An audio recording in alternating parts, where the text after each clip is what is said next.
It's the Pete Sousa Show. Sports, Pete.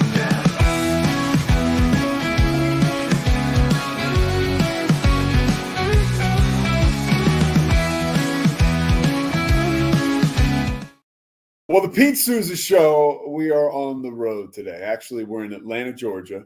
We'll get to some of that in a little bit, but we'd like to thank Slovacics. They present us wherever we are, especially when we're on the road and when you're on the road, traveling up and down I-35. Slovacics is your spot.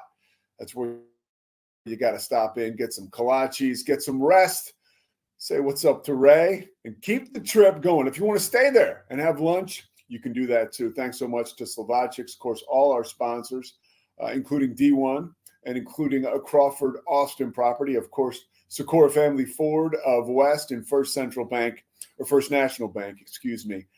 Central Texas. You don't want to get that one wrong because then you get in trouble with Dan Ingham. Again, it is the Pete Sousa Show. We are in Atlanta, Georgia. Why are we in Atlanta, Georgia?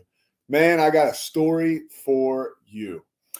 About a week and a half ago, I get a message from our good friend, King McClure, who's also a member of the Rogue Media Network, a colleague of mine at ESPN. And of course, if you're a Baylor basketball fan, you are familiar with his work on the court, which is just as sweet as his work off the court as an analyst for ESPN.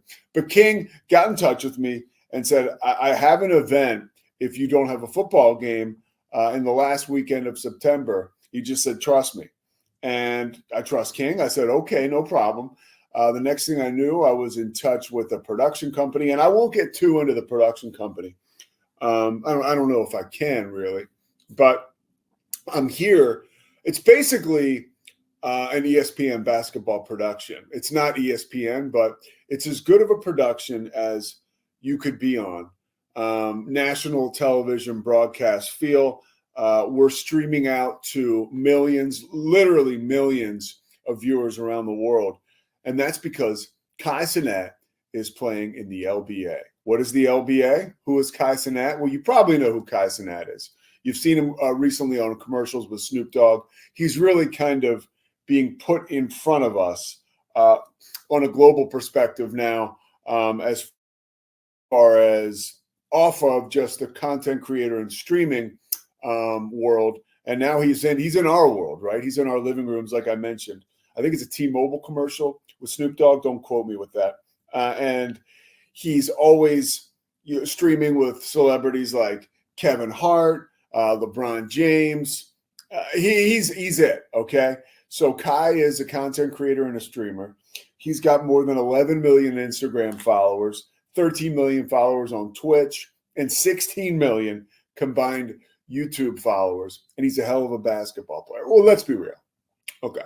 He wants to be a hell of a basketball player. So much so that he's created the Little Basketball Association. The Little Basketball Association is Kai Cenat playing against – Kai's 5'4".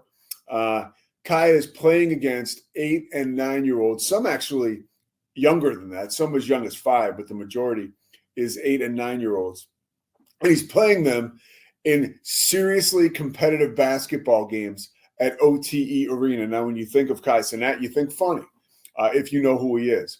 You think jokes. You think a gamer. You think a streamer. You think of laughter. This is, as far as Kai is concerned, this is not funny. As far as Kai is concerned, this is real. And to see this 22-year-old grown man go out there and commit 110% of his effort and energy to being an elite basketball player, which sometimes he comes up short doing, is something like I've never seen before. To give you an example, the Little Basketball Association held a draft on Friday night in which Kai thought he was going to go third. Okay. Kai, Stephen A. Smith weighed in and told Kai, hey, you're not going to go third, even though you think you are. Nick Wright weighed in. You're not going to go third. And if you do get drafted at all, how will this impact your legacy? To give you a little more context, last week, right around now, Monday or Tuesday, he announced that he was going to retire from streaming and commit himself to pro basketball. So here we are. The draft was Friday night for the Little Basketball Association. Kai was taken last in the draft, 25 overall. He thought he was going to get taken third. Stick with me here. Here's who was taken before Kai Cenat. If you don't believe me, you can go to YouTube and watch it yourself. It's already had like millions of viewers, this draft. They took a sea creature before, a legit sea creature came out to the podium and was drafted. Neil Armstrong, who I'm not even sure is with us anymore, the astronaut, he was drafted. Kai's mom was drafted. An Invisible Man was drafted. And a baby who was literally born on draft night was taken before Kai.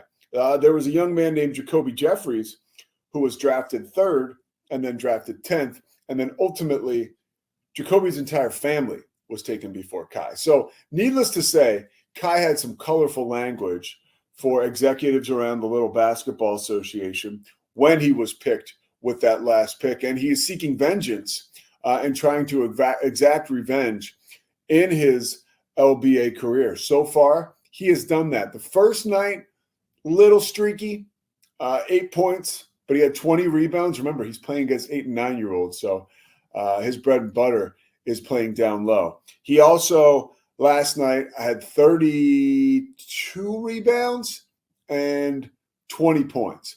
So clearly now he's getting better and better. One more game left in the regular season. That is tonight. I want you to watch this. Okay, you can watch it on Kai's Twitch. It streams live. If you're watching Central Time, it starts at 6:10 Central. If you're watching Eastern Time, it is 7:10 Eastern. You get the idea. King and I do a pregame show. Our sideline reporter, Autumn Johnson, who is awesome, is talking to celebrities all game long. 2 Chainz was there last night. Steve Harvey's son or grandson is playing in the game. T.I., his son, we talked to him last night. He's expected in the building tonight. All kinds. And if you're into streamers and gamers, the whole AMP crew, who I'm learning about fast and furiously this week, they are all there. So we got Kai in the streaming world, and why I am right now sitting in a hotel room in Atlanta, Georgia, which is much nicer than my house or most of the hotels I stay in. So this has been a trip. Hats off to Kai and Blue Duck Media. That's the group that's put this on. They've just done a phenomenal job. My brother asked me if I'd gotten a facelift. I said no. They had someone who did my makeup for me this time. I didn't have to do my own makeup, which sometimes is sort of like a paint by numbers episode. But so all good, right? But don't think I didn't watch a lot of football yesterday and a lot of football on Saturday. Let's start off with the Baylor loss. I hate that Baylor lost.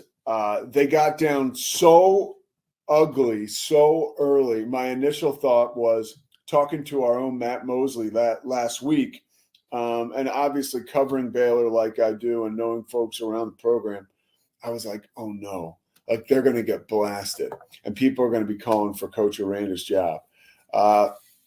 Well, Baylor almost won the football game. Sawyer Robinson made a couple late mistakes. You would have liked to have seen him convert a third down or a fourth down, rather, when they were trying to get back in the football game. And you also would have liked to have seen him not throw an interception to seal the deal for BYU. BYU's a good football team.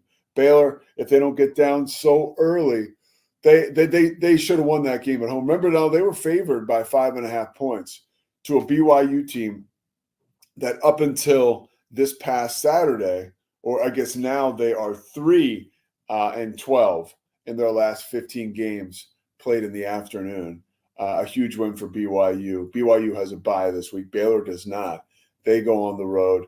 They are a 13.5-point underdog playing against Iowa State. Iowa State 4-0 for the first time since 2000. So a lot of work to be done for Baylor and for Dave Aranda. I thought it was kind of odd that yesterday afternoon, and I'll talk to Cam about this at some point, that Baylor, hey, look, it is what it is. Birthdays are birthdays, right? But I was interested to see a birthday tweet for Dave Aranda. Happy birthday, Coach. It was like, just keep a low profile. Happy birthday, by the way, Dave Aranda. I think you're the man. I also think you got to be accountable. And if Baylor continues to play this way and continues to lose, it is what it is. A lot of folks love to peacock. And this is like something I despise. People peacocking, saying, "Oh, they shouldn't have hired him. I knew they shouldn't have of not, they should have fired him last offseason and blah, blah, blah, blah, blah, whatever, dude." Mack Rhoades knows more than you've ever forgotten about running a football organization or running an athletic department. Mack Rhoades hired Kelvin Sampson at Houston. He hired Nicky Collin at Baylor. He hired Matt Rule, who went to a Sugar Bowl. He hired Dave Aranda, who went to a Sugar Bowl. Baylor is not Michigan. It is not Texas, okay? It is a Baptist school that continues to grow and grow before our eyes. There are ups and downs. Know who you are, Baylor fans. Just know who you are. Just know who you are. I love Baylor, and I love the Baylor fan base, but it's very important that college football fans understand who they are. That's just an aside. Let's get in now to the NFL. The Cowboys with a huge win last Thursday. Of course, we talked about that, but the reason I think the win is actually growing and the Cowboys as a team, reputation-wise, might be growing just by sitting still on Saturday and Sunday is because the Ravens are very good. The Ravens destroyed Buffalo last night. And I think that they showed the country and the football world that they are a very, very, very good football team, which doesn't excuse the Cowboys' hapless loss at home against Baltimore. But it certainly makes it a little more palatable when 2 weeks ago or a week ago, when they lost that game last Sunday to Baltimore at home, you're thinking, at least on paper, well, this Baltimore team is 0-2, and they're coming into AT&T Stadium. Well, now I think it's very clear to all of us that Baltimore is a good team.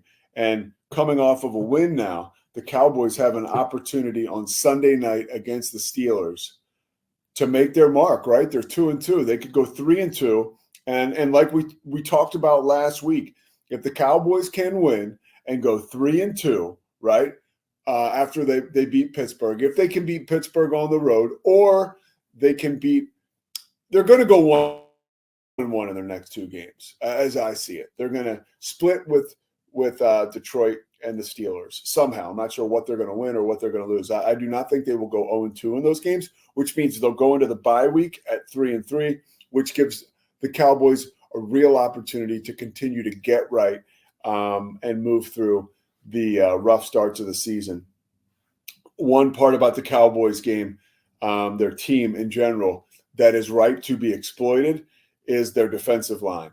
Micah Parsons is going to be out for Sunday's game against the Steelers. Tank, why do I always forget his name? Tank Lawrence is going to be out. These are two exceptional members of a defensive unit that has not been good this year. So the Cowboys are going to be looking for even more answers in the trenches where they've had a lot of questions. So there looks to be even more concern for the Cowboys defense and for Mike Zimmer. Again, a valiant effort defensively against the Giants on Thursday night. The Giants are not good. I hate to use the word suck, but the Giants suck right now. And the whole Daniel Jones thing is like really mystifying, right? Like you go to the playoffs, you win a game on the road. I get it. But then you re-sign your quarterback who's a little sus to a $40 million contract. And it looks right now like you're stuck with that if you're a Giants fan. Giants are a mess. They lose Saquon Barkley, who's the only thing that the Eagles have going for them right now. Because the Eagles, you want to see me lose it and turn into like Joe Fan. I think this is where all common sense goes out the window, by the way, as I wear my Phillies shirt because it's about Red October time. Regular season's over. Phils, we're ready for a postseason run this year. We're ready for a World Series. But when you talk about like not knowing who you are, this is the opposite of what I just said for Baylor fans. The Eagles are like, we suck right now. I'm again, logic out the window. Jalen Hurts gives me makes me sick to my stomach. Nick Sirianni. I had PTSD coming off the end of last season, which was just so horrifying, really making me apathetic as a fan, because the Eagles just, after such a fast start, they ended up in free fall, and they lost in Tampa in the playoffs, and it was an ugly game. It just sucked. The whole thing sucked. And then, of course, they lose in Tampa yesterday. They get absolutely bombed. It was 21-0 before anybody knew what had happened. And, whatever. Jalen Hurts, I love him. I pull for him. So far, not very good. And Nick Sirianni is just like, he reminds me of my buddy Matt Kupek, who I love Matt Kupek. And Kupek, back in the day, luckily he never came to that, but when I was out of control, he probably would have helped me move a body, right? But I never want Kupek coaching my football team. So whenever I look at him, I think of Matt Kupek. It just makes me feel even more dismay because I love Coop. But woof, man. So the Eagles are in serious trouble. We stay in the NFC East. The Washington Redskins. Everybody, and this is outside of the Redskins. This is the entire football universe. I need everyone to just take a beat, take a breath. The Jaden Daniels stuff is out of control. Now, Washington is 3-1, and Jaden Daniels is a very good quarterback. I got some of his stats right here. I'm going to pull them up. Hopefully I won't go. I bet you can still see me. If you can't, I'm sure we can fix it. But so Jaden Daniels, his team, like I said, is 3-1. The stats are out of control. First of all, Jaden Daniels is the first quarterback in NFL history to complete at least 85% of his throws in consecutive games. That's according to the Elias Sports Bureau. Washington is in first place. So he's got 4 games. He's throwing 82% completions, 897 yards, 3 touchdowns, 1 interception. He's been sacked 9 times in 4 games. That's not great. He says he wants to be the best running quarterback. By the way, it doesn't necessarily mean that's his fault. He says he wants to be the best running quarterback of all time. That can wait, right? I mean, it's the Pete Sousa show. That can wait. He says he wants to be the best running quarterback of all time. He's at 218 yards running, which is really impressive. 4 touchdowns, averaging about 5 yards a carry. And the world is losing their mind about Jaden Daniels, right? And there's a lot to lose your mind about. He's playing unbelievable. Yo, we're not even in October. The guy's a rookie. It's a lot of fun, and it's cool to see Washington do well. I have no faith that this will continue at the torrid pace it has started. And I have a couple names for you just to throw out to keep everybody in check. RG3.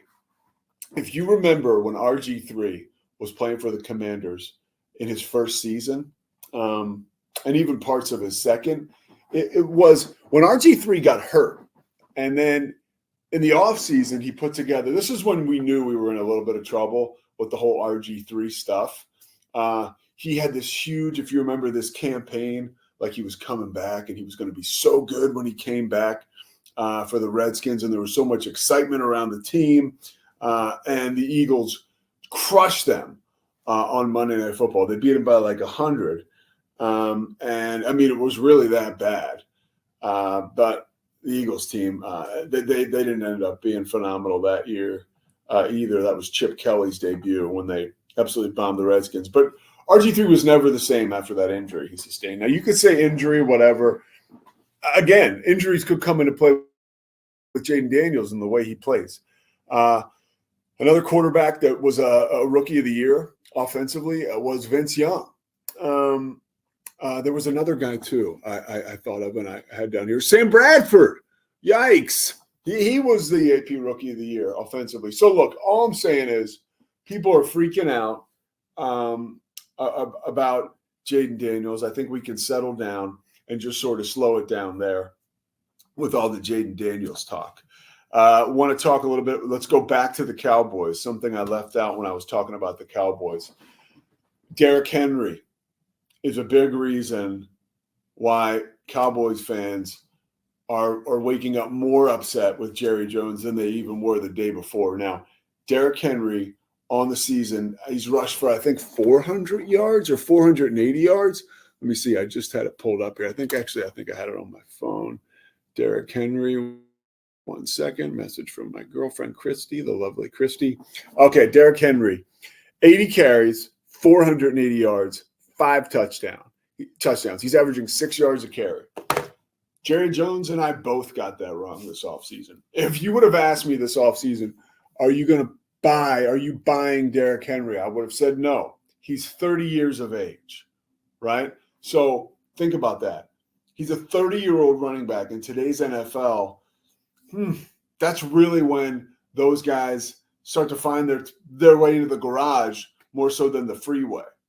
Derrick Henry has, first of all, he takes great care of his body, which every time we get these stories in the media, people go crazy about him. But Derrick Henry really does take great care of his body. And you watch him run, and you watch his sustainability, and you watch his durability and the fact that he's been able to have such great longevity as such a success in the NFL. And you start to think, wow, maybe he's defying the odds, and maybe the way he takes such great care of his body has something to do with that.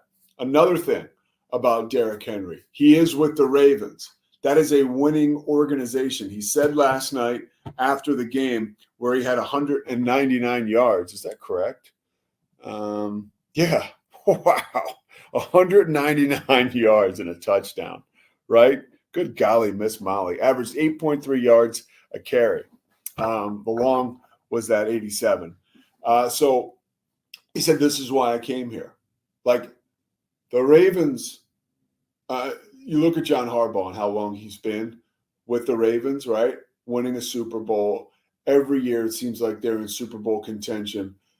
A lot of people feel like they're the best team in the NFL right now. The postseason's pretty big. You got to get over that hump, right? I mean, he has gotten over the hump. Harbaugh has in his career, but the rest of his team, recently at least, has not. Last year, the meltdown against the Chiefs at home was unacceptable.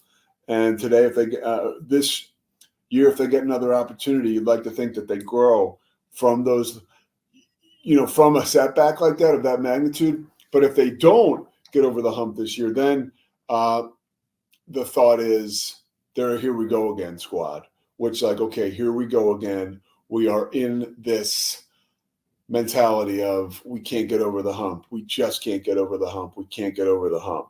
So I want you to think about that as far as the Ravens are concerned. But overall, I was wrong about Derrick Henry. Jerry Jones will try to tell you he couldn't afford him. I mean, nobody believes that.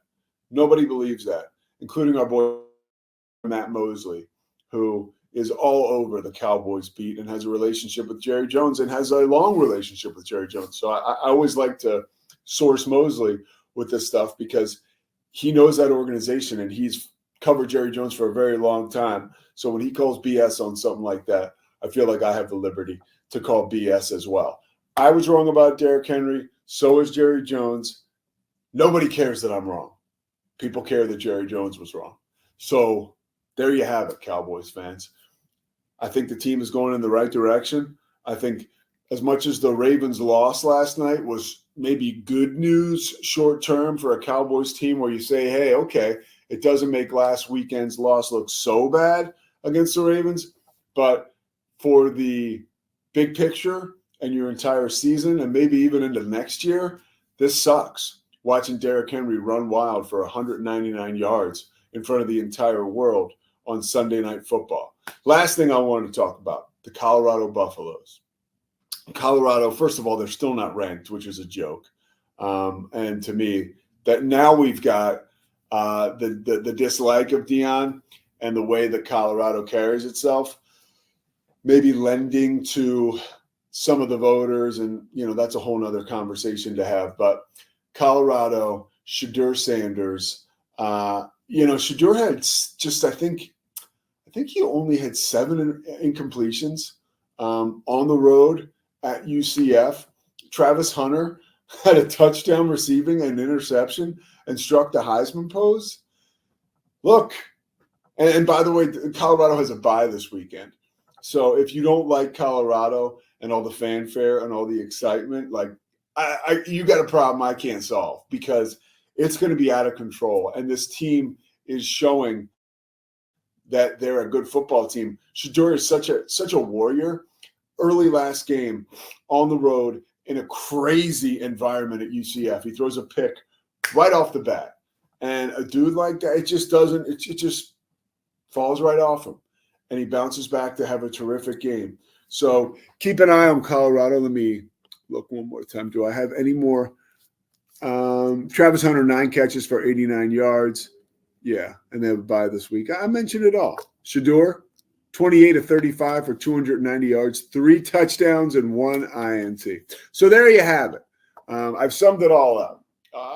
Tonight, we want you to watch Kai Cenat, the live Twitch with me, King McClure, Autumn Johnson covering it. You will feel like you're watching a TNT broadcast, aside from the fact that I'm involved.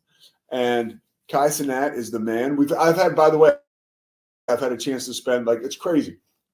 We have a green room for this show, and I'm sitting in the green room, and he walks in there, and he's super nice and super funny and excitable. And, it's really cool. Sometimes I pinch myself. These are cool opportunities, to be in on something like this. But, yeah, I'm excited. Make sure you watch tonight. That's at 6:10 Eastern time, or 6:10 Central, 7:10 Eastern time. Having a lot of fun here watching basketball, and the Bullets are flying in the LBA, which I did not expect, but it has been a blast to watch. All right, we'll be coming back with Cam Stewart. We're going to do a crossover with Cam's show and mine. The folks at Rogue Media don't know that yet, but I just told them. The Pete Sousa Show, powered by the Rogue Media Network, rolls on. It's the Pete Sousa Show. Sports, Pete.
Where are you at right now?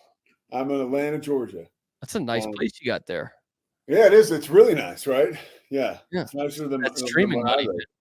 Huh? It's streaming money. How was the event this weekend? You were at an interesting event. You want to tell the people about that?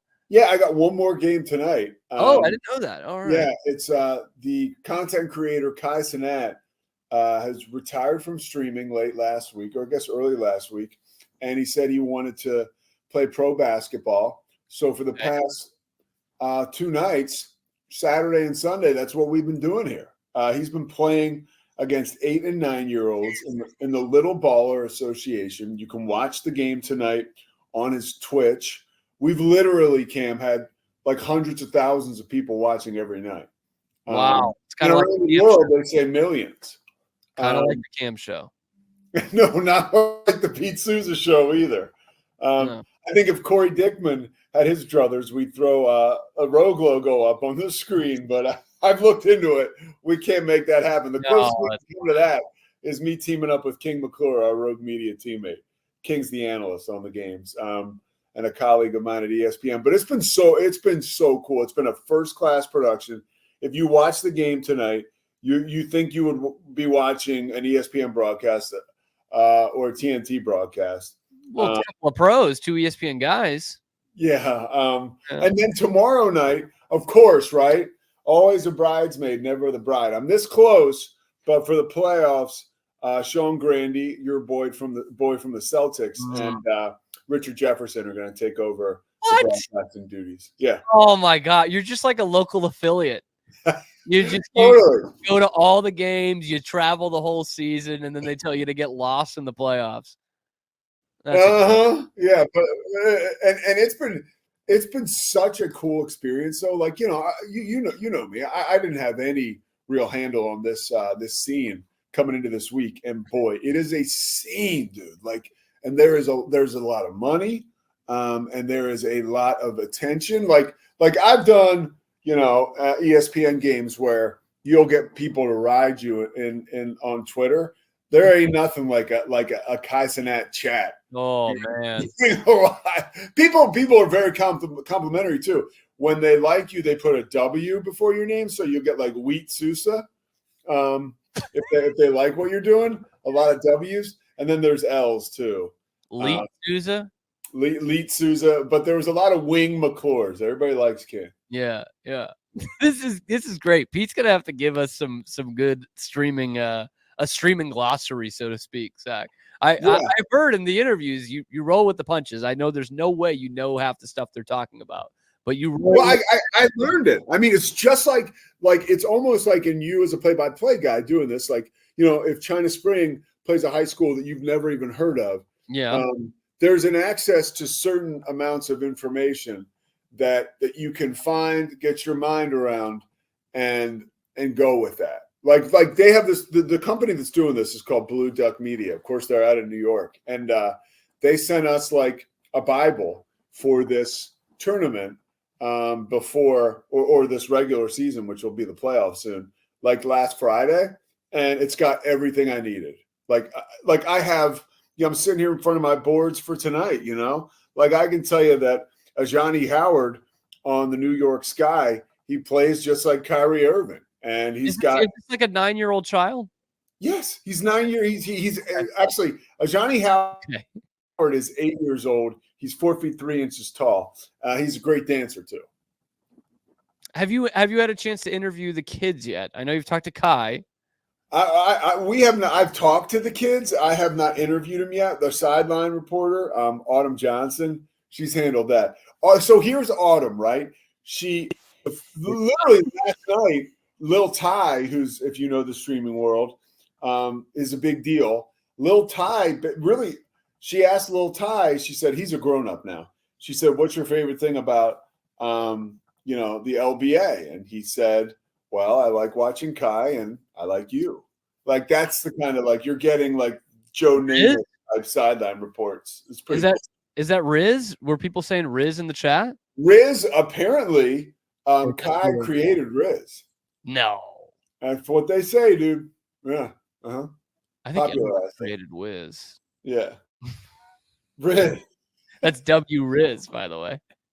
Get it? By the way, this is not only so I just my show, I'm doing a 30-minute open. And then we're using this crossover for the Pete Sousa show. So wow. The Pete Sousa show. How about starring Pete Sousa as Pete? How about then we go over the big news of the day, by the way? Big basketball news of the day, kind of out of nowhere this morning. Dikembe. Mutombo, no longer with us. Brain cancer. Did you even know about that? I was like, I did. I had read that he was sick. You know, having worked for the Sixers, I had heard from some people that it was serious. I had no idea he was gonna, like you said, pass away. He was not only a legend. I think he was NBA Man of the Year a few times. That checks out. Yeah. Yeah. Even if he wasn't, he would certainly be like in the running for that. Like, just talk about like a great guy, man. A great guy. Great. You've talked about Riz, right? Dikembe Mutombo he was a character with character, and he certainly had a lot of Riz. People. I was in Philly after he was. You know, I worked in PR. It's not like I was a power forward, but all you heard was like amazing stories about how good of a guy he was, and about how he was just a gregarious dude, would just hang with everybody and treated everybody the same. Yeah, to think of you as a power forward is ridiculous. 3,289 blocks he had, second most all time. Okay, so I thought of something I wanted to ask you. Okay, let's do it. So I'm in. I'll tell you. Elijah Wan is number 1. Correct. Dikembe is number 2. Do you know who 3 and 4 are?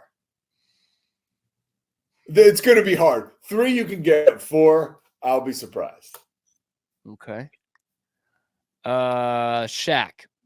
No, but he was this third guy was also a Laker. Okay. Kareem. Yes. Just playing for so long. Yeah. You're very good. I wouldn't like an elite shot blocker, but good enough, and he played for 20 some odd years. And so the fourth guy, I'm never going to get.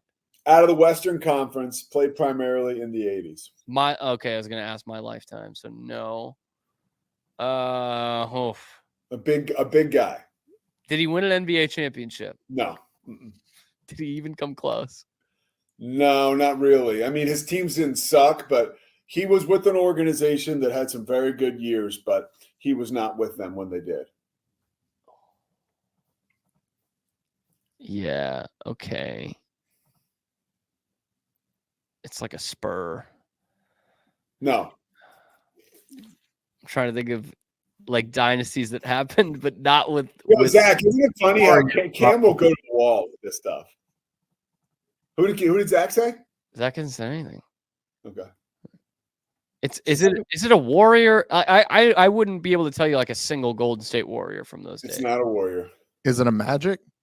In the Western Conference. Oh, that's why I with missed the illustrious Western history. Conference. Yeah. My bad. Okay. Damn.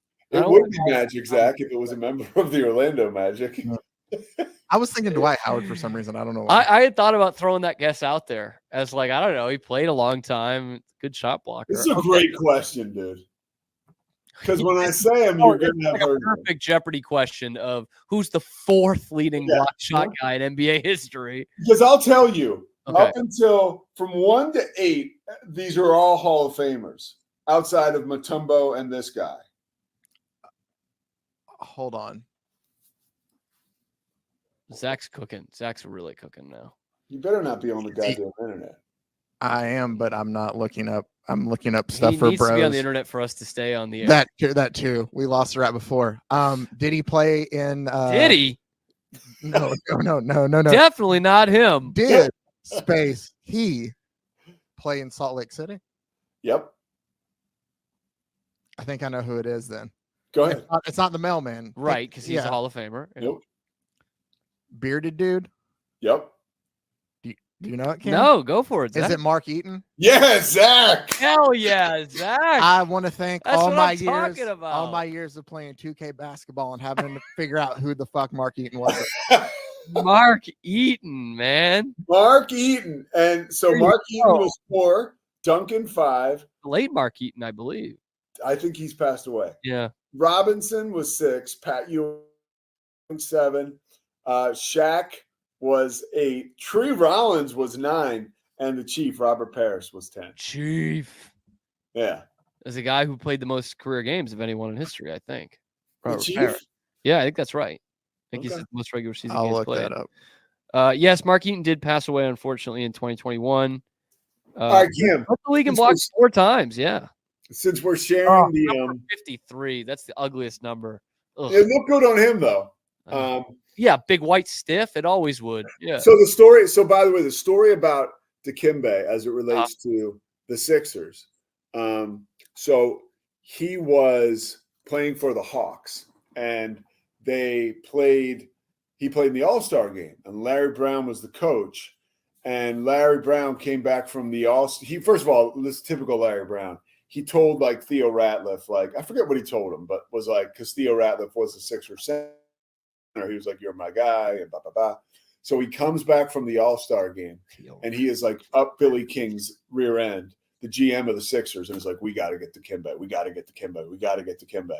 And finally, like shortly thereafter, they finalized the deal to get Mutombo, and Mutombo was a huge part of that Sixers finals run, where it was Iverson and a bunch of slop. Yeah.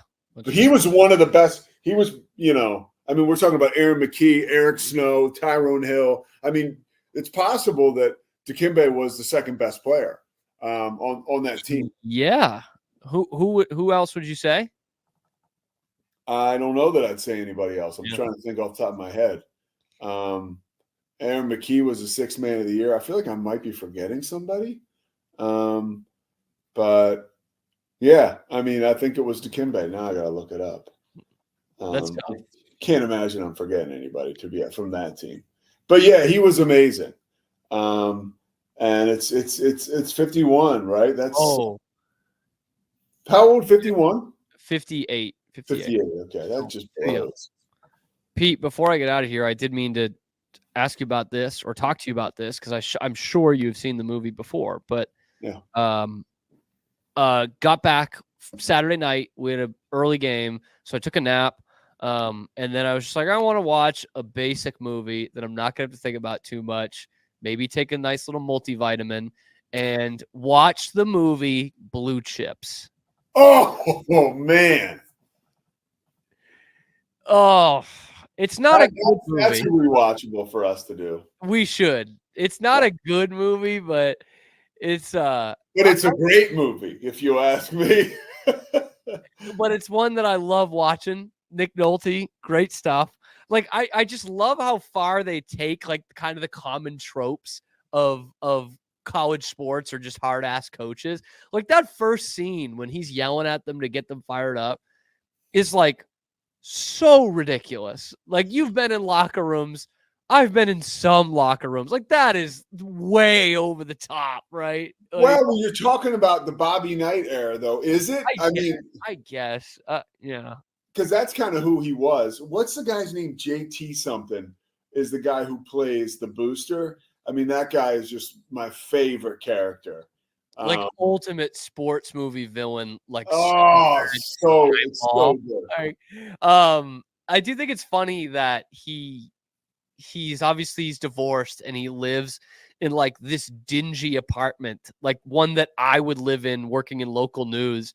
And I'm like, this guy has won 2 national championships. I don't care if his wife left him yesterday. He would be in such a better place than this. He would be in like a hotel that you're in right now. It's incredible. Like he would be at the Four Seasons in LA. He's basically. You know that so Bob Knight got divorced from his wife. Can you blame her? And can you blame him? Well, there's a whole thing there, but I don't know the story like you do, Pete. Sorry. I know. Like, I don't know that it was based on that, but I think it was loosely based. Bob Knight was in the movie too. Yes. Yeah. Patino just yelling out like random basic basketball instructions. Like you'll cut back to him and he's just like, oh, get on the boards. Get on the boards. The coaches in the movie are amazing. No Krzyzewski. No. But Lou Carnesecca, wow, Boeheim. Carnesecca was in there. Wow. Yeah. Yeah. I love that too. All the coaches happen to be at the same time, like be in the same place to recruit these kids. Yeah. They're all in French Lick at the same time, but they don't notice until the parade where Nick Nolte's driving the kid around. Oh my God. By the way, we always say this, right? Movie, but we always say this with the way things have changed, but like that was basically NIL. You know, I mean, like yes, NIL, but like pay for play. It's pretty interesting. That's what I think is funny. Like kids watching that movie now, like it won't even register. Like 5 years from now, kids watching that are gonna be like, all right, what's the big deal? Yeah. And like obviously it was kind of an open secret for some programs, but like, yeah, I wouldn't. I'm sorry, I thought of another one when they're in Chicago to look at Penny's character. Yes. And Tark is there. Jerry Tarkanian's there, and just not a good actor. Not a good actor. Like reading the lines very dryly, and he's like, "Yeah, good player, Pete. But I don't think we can get him in. I don't think we can get him in with the grades." Oh yeah, thanks. I'm like, really? Jerry Tarkanian saying that? Yeah. Like he got anyone to come play at UNLV. Like nothing against UNLV. Well, think about it. That's last week. Last week. But how funny it is now, right? How stranger than fiction. Last week, Barry Odom is saying to some recruit, "Hey, we don't have the money. We can't get you $100,000." Like if somebody had said told that about UNLV a couple decades ago, he would have said, "Get the hell out of here." Best player from UNLV, probably Larry Johnson, who literally could not go to SMU where he wanted to go out of high school because of he wasn't academically eligible. Oh, really? Yeah, he had to go to Odessa College, which whatever, you know. He was a Skyline High guy, right? Right. Yeah, probably the best player ever to come out of Dallas, at least as a high school player. Like he was incredible. Yeah, Odessa College, which I used to cover, and they speaking of the hat, like they have his jersey in there, and then goes to UNLV. Obviously, Tark the Shark had plenty of cases where he was doing the Christian thing, giving a guy a second chance. So I just thought that was funny of like, no, we can't get him in. We can't get him in. It's like, yeah, you can. Anyway, that was so great, dude. As a kid growing up, like Tark with the towel, his wife had the rosary. I mean, like it was like, oh, like look at this wonderful story. And like, you know, I know he had his reasons and he did help a lot of the kids out, but yeah, it's not exactly, you know, Father Flanagan over there. Right. Good call, Mother Teresa. Pete, thank you. Thank you. I mean, I appreciate you being a part of the Pete Sousa Show. Yeah, well, I appreciate it likewise. I like being on the Pete Sousa Show. Sports Pete, Sports Cam. All right. I'll be back there tomorrow so Zach can see me up close and personal. It's the Pete Sousa Show. Sports, Pete.